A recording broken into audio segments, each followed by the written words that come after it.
ওই লালন ফকিরে বলছেন, যাতে জগতের গঠন সে ফুলের হলো না যতন, যাতে জগতের গঠন সে ফুলে হলো না যতন, বারে বারে তাই তো ভ্রমণ, বারে বারে তাই তো ভ্রমণ ভবের হাটে, কি ফুল ভাসে প্রেমের ঘাটে, কি ফুল ভাসে প্রেমের ঘাটে, যাতে জগতের গঠন সে ফুলের হলো না যতন, বারে বারে তাইতে ভ্রমণ এই ভবের হাটে, কি ফুল ভাসে ওই প্রেমের ঘাটে। এ কথা হচ্ছে লালন ফকিরের কথা। এই গানটার মধ্যে, এই ভাবসঙ্গীতটার মধ্যে অনেক দার্শনিক তত্ত্ব কথা লুকিয়ে আছে। আসলে আমরা তো দর্শন দেখে ভয় পাই, কারণ দর্শন তত্ত্বটা হচ্ছে একটা কঠিন তত্ত্ব। এটা দেখে আমরা অনেকেই ভয় পাই, আমরা দর্শনের নাম শুনলেই আমরা সেটাকে অ্যাভয়েড করি। কিন্তু দর্শন ছাড়া পৃথিবীতে কি আছে বলেন? পৃথিবীর সব সাবজেক্টের মূলে কিন্তু দর্শন আছে, ফিলোসফি আছে। এই ফিলোসফি দেখে যদি আপনি পালিয়ে বেড়ান, তাহলে একদিন এই ফিলোসফি আপনাকে গ্রাস করবে। ফিলোসফি থেকে পালিয়ে যাওয়ার কোনো সুযোগ নাই। সাহসিকতার সাথে ফিলোসফিকে প্র্যাকটিস করুন, বোঝার চেষ্টা করুন, দেখবেন যে ফিলোসফি আপনার কাছে সহজ হয়ে গেছে। ফিলোসফি মানে হচ্ছে দেখা, জ্ঞানের দেখা, জ্ঞানের প্রতি অনুরাগ। এই দেখা হচ্ছে জ্ঞানের দেখা, এই দেখা হচ্ছে দিব্য জ্ঞানের দেখা, বুদ্ধিভিত্তিক দেখা। এই দেখা যে যত দেখতে পারে সে তত ফিলোসফার, সে তত দার্শনিক। আর দার্শনিক কিন্তু হাট বাজারে পাওয়া যায় না। দার্শনিক তৈরি হয় নিজের অন্তরাত্মা থেকে। আপনাদের চোখ বন্ধ, কিন্তু হৃদয়কে উন্মুক্ত করতে হবে। এই হৃদয়ের চোখ দিয়ে পৃথিবীকে দেখতে হবে, অন্তরাত্মার চোখ দিয়ে সব কিছুকে দেখতে হবে। আর কত দিন নীরব হয়ে থাকবেন, চোখ বন্ধ করে থাকবেন?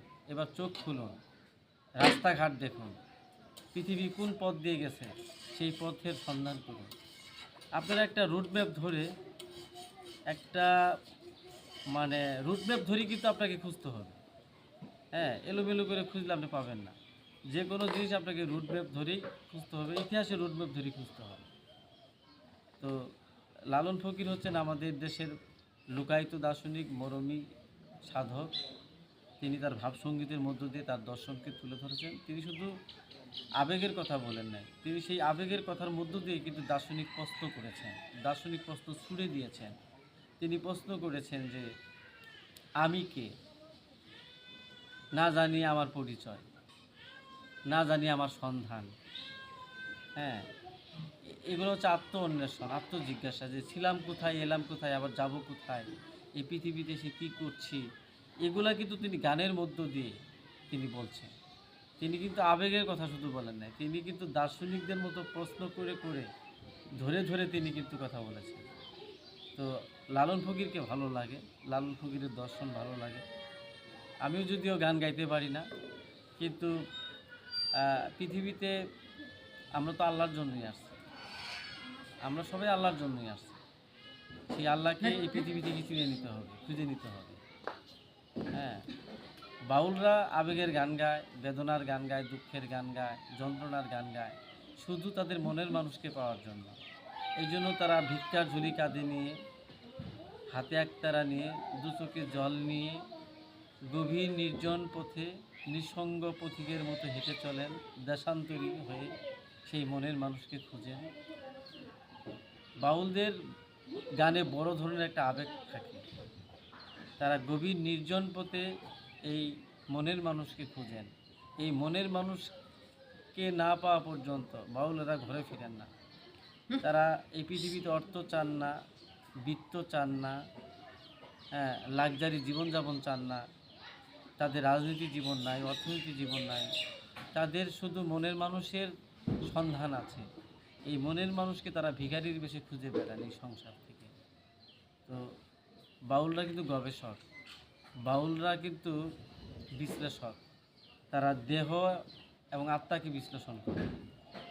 তারা হুটহাট করে কোনো কিছুই মেনে নেন না, কারণ বাউলের দর্শন তৈরি হয়েছে শরীর থেকে। হ্যাঁ, লালন ফকিরকে এই জন্য লুকায়িত দার্শনিক বলা হয়। লুকায়িত মানে হচ্ছে নিজের মতো করে তিনি তার একটা দর্শন দাঁড় করিয়েছেন, তার একটা ইজম দাঁড় করিয়েছেন। এই জন্য তাকে বাংলার লুকায়িত দার্শনিক বলা হয়। আমাদের বাংলার যে লোকসঙ্গীত আছে, লোকসঙ্গীতের যে শিকড়টা আছে, সেই শিকড়ের মূলে আছে আমাদের আধ্যাত্মিক চেতনা, আমাদের জীবনবোধের চেতনা। লালন ফকির সেই জীবনবোধের চেতনাকে, সেই আধ্যাত্মিক চেতনাকে তার সঙ্গীতের মধ্য দিয়ে দার্শনিকভাবে সেটাকে তুলে ধরেছেন। তিনি প্রশ্ন করেছেন, গানের ভিতর দিয়ে তিনি প্রশ্ন করেছেন, অন্বেষণ করেছেন। যে অন্বেষণ করে আমার কাছে সেই বড় সাধক, সেই বড় প্রেমিক। যে খুঁজে না সে কিছু না, যে খুঁজে সে অনেক বড় কিছু। তো যাই হোক, আমরা সবাই খুঁজব।